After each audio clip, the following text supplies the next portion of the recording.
Saudações, investidor! Tudo bem com você? Você está no canal Aportando Conhecimento e no vídeo de hoje a gente vai falar o que vem acontecendo com o fundo imobiliário BTLG depois da incorporação. Então, basicamente, só explicando rapidamente o que aconteceu com esse fundo imobiliário. Basicamente, o BTLG, ele incorporou, ele se juntou com outros dois fundos imobiliários bem menores, o BLCP e o VVPR11. E nesse vídeo daqui, a gente vai tratar sobre as mudanças que aconteceram no BTLG depois da incorporação desses dois fundos. E vale aqui só destacar que já faz, se eu não me engano, acho que uns 2 meses que houve essa incorporação. E por que eu tô fazendo esse vídeo só agora, 2 meses depois? Bem, porque imagina a situação do BTG de entrando esses dois outros fundos imobiliários no BTLG e a bagunça que isso gerou. Gente, então demora um certo tempo para o fundo imobiliário entrar nos trilhos e voltar à normalidade. E foi o que já está acontecendo agora, e por isso que agora, nesse momento, eu preferi trazer essa análise, porque agora a gente consegue entender com maior clareza qual que vai ser o futuro desse fundo imobiliário, tá bom? Então aqui a gente consegue ver o guidance de dividendos que o BTLG pretende pagar. Então, não necessariamente ele pague entre 72 e 78 centavos, mas alguma coisa tem que dar muito errado para ele fugir desse guidance, tá bom? E na verdade, o que a gente chega à conclusão? Que depois dessa incorporação, o dividend yield não vai ser alterado. Na verdade, o que vai ser alterado é a capacidade do BTLG em ganhar mais dinheiro com ganho de capital, com venda de imóveis. Esses outros imóveis que veio desses dois fundos menores vão ser muito interessantes para venda num futuro próximo, que talvez não seja no momento de agora, mas podem gerar aí um lucro muito interessante ao longo dos próximos anos quando esses imóveis foram vendidos. Vale aqui destacar que são ao total 8 imóveis. O BTLG tinha 14 imóveis antes da incorporação e agora passa a ter 22. E isso não alterou o quanto de rendimento ele pode pagar, não altera significativamente o quanto de rendimento ele pode pagar, tá bom? E quando a gente vai calcular o dividend yield, considerando a banda inferior e superior do guidance e o preço atual de R$ 93, a gente chega que o dividend yield projetado para os próximos 12 meses do BTLG fica entre 9,2% e 10%, o que é um yield extremamente alto, considerando a qualidade dos imóveis do BTLG, mas tem um ponto importante a ser destacado, porque muitos outros fundos imobiliários de qualidade tão boa quanto o BTLG estão pagando por volta desse valor aqui, que é um yield extremamente astronômico. E esse pagamento tão grande assim é por conta de que as cotas caíram muito de valor devido à alta de juros, e muito provavelmente nos próximos 1 ou 2 anos, quando os juros caírem, as cotas retornem a subir um tanto muito grande, e eu já expliquei isso aqui no canal, inclusive eu vou recomendar que você assista esse vídeo no fim desse daqui, tá bom? Mas quando a gente olha a quebra por receita imobiliária, de onde que vem essa oscilação entre 7,2 e 7,8? Basicamente vem dessa parte de receita de fundos imobiliários e CRIs. Se basicamente todos os imóveis que o BTLG tem atualmente continuarem alugados com o mesmo valor de aluguel, ele tem capacidade de pagar 71 centavos por mês.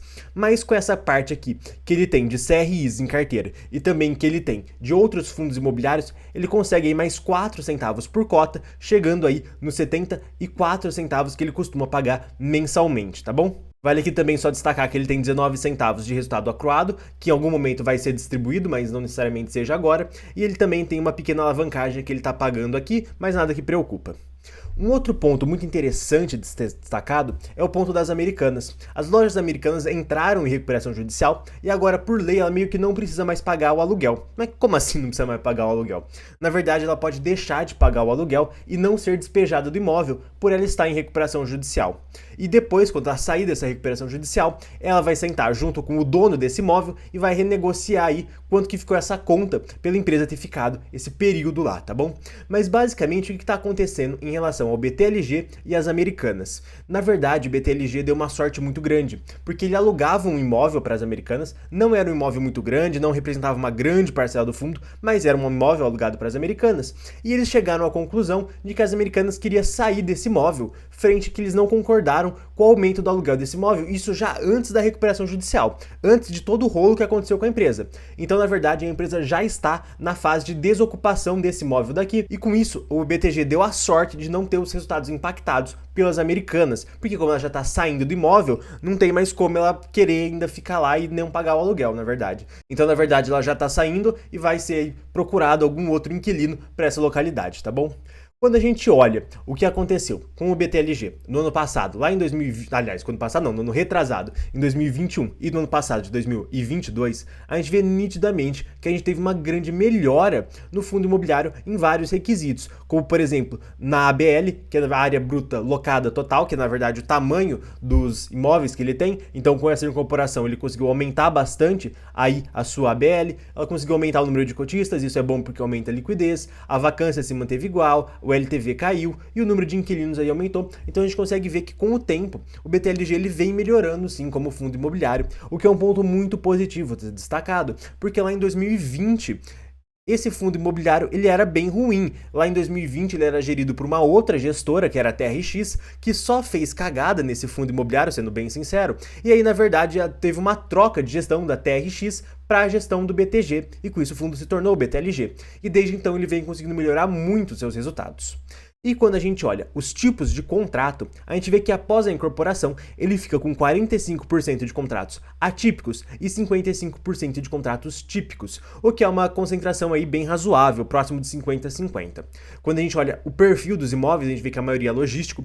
Esse 7% industrial aqui, eu particularmente não gosto de fundos imobiliários industriais, porque geralmente quando tem uma crise no Brasil, eles são os que mais sofrem e os que mais demoram para ser os imóveis industriais. Aí a gente tem também aqui um pouco de varejo e um pouco de desenvolvimento. Esse desenvolvimento, na verdade, são imóveis que o BTLG está construindo, tá bom?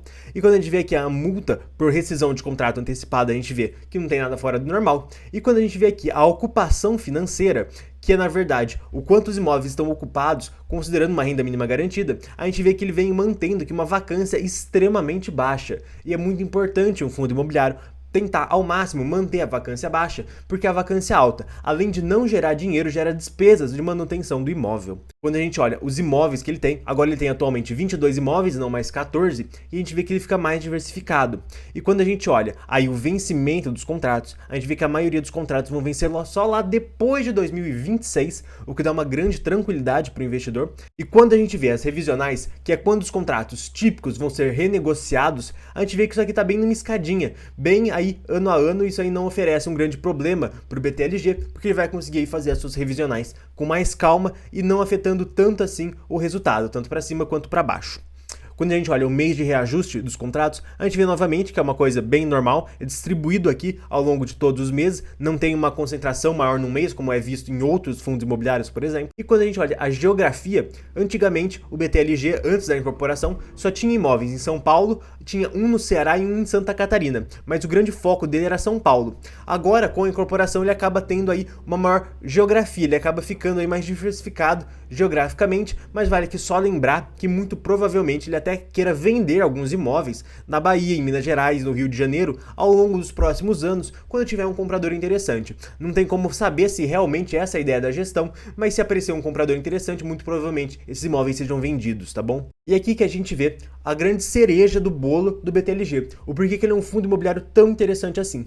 Porque ele é um fundo imobiliário de logística que investe em vários imóveis logísticos, só que muito do seu portfólio, e antes da incorporação era até mais do que isso, mas muito do seu portfólio fica no raio 30 de São Paulo, que é basicamente o melhor ponto do país para você ter imóveis logísticos. É onde a maior parte da logística do Brasil acontece. E a gente vê que de todo o fundo imobiliário, 41% dele está localizado no raio 30 de São Paulo, o que é um ponto muito importante. Mais um pouquinho aqui está no raio 60, e mais esse tanto aqui é de outros imóveis que ficam em outros estados e também frutos da incorporação que ele teve recentemente. Então aqui a gente consegue ver que o BTLG ele conseguiu crescer incorporando novos imóveis de outros fundos imobiliários e que isso não necessariamente trouxe resultados ruins para o fundo imobiliário, mas talvez traça resultados muito bons para os próximos anos. Mas para isso a gente tem que ver aí o desenrolar dessa história. E gente, esse vídeo vai chegando ao fim e eu vou estar recomendando que você assista aquele vídeo que eu falo sobre o que eu acho que vai acontecer com fundos imobiliários no ano de 2023.